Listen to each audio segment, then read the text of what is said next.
Hi everyone, Alan from Newlands Nursery, and this is today's 5-Minute Friday, and we're planting up one of my favourite spring-summer flowering plants, and it's Nemesia. The breeding for Nemesias and the colour range for Nemesias is fantastic, and I really like a plant that will flower from around about now. And you'll see when we plant them up, we've started getting flowers now all the way through to the first frosts. They are fantastic plants, really good value for money. So if we zoom in, we can see these plants, these newer varieties are so keen to flower that they're actually flowering as starter plants already. These Nemesia, all Nemesias work really well in containers. And that's sort of what I'm planting them out for. So I'm going to put them into a pot first. I'll explain a little bit why we go for a pot first.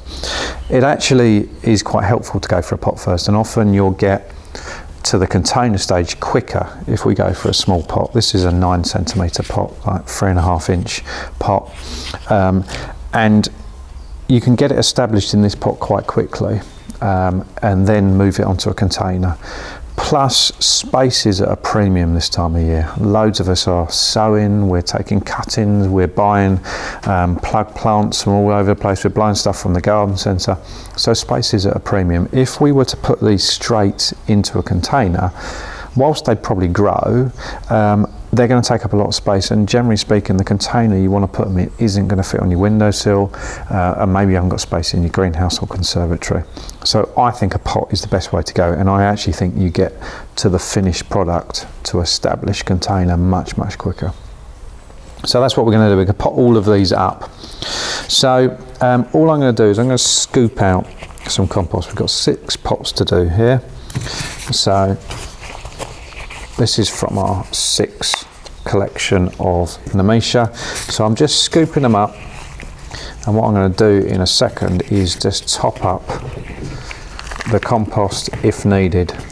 You would have seen me do this before.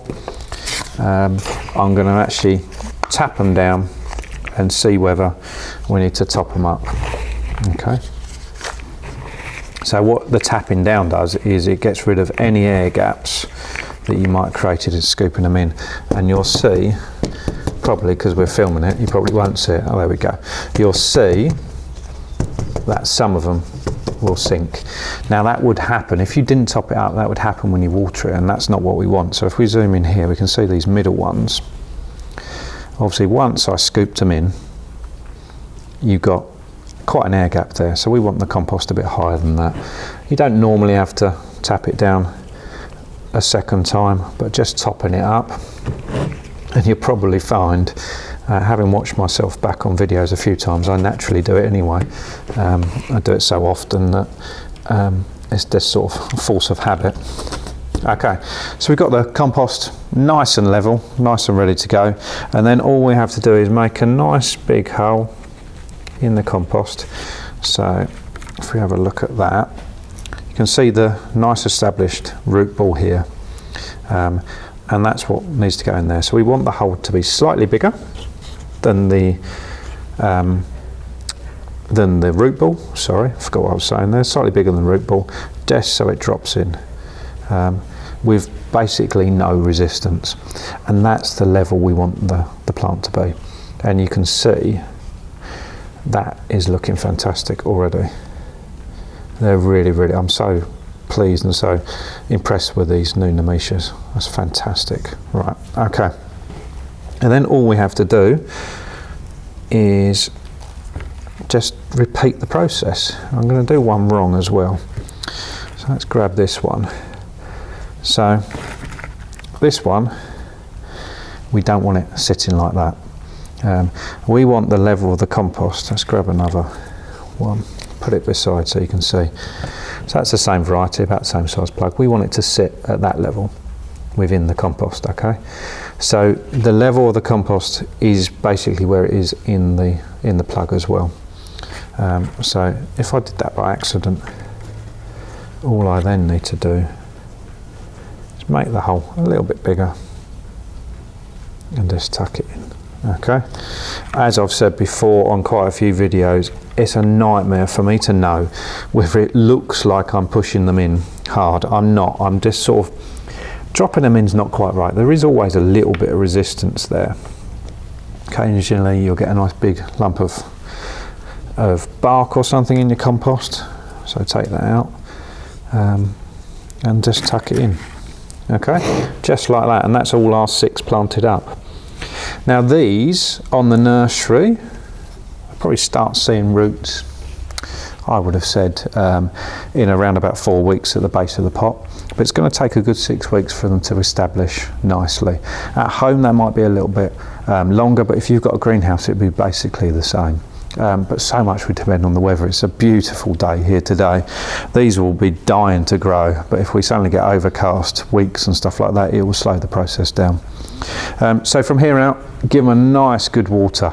Like I said, they work well on a windowsill, and they're going to look quite nice on a windowsill as well.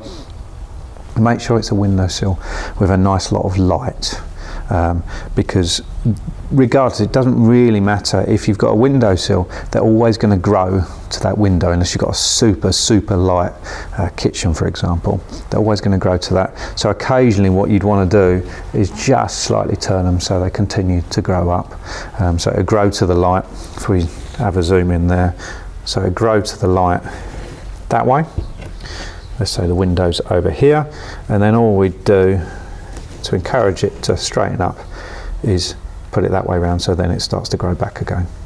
Simple as that, and that's the principle when you're growing anything on a windowsill anyway.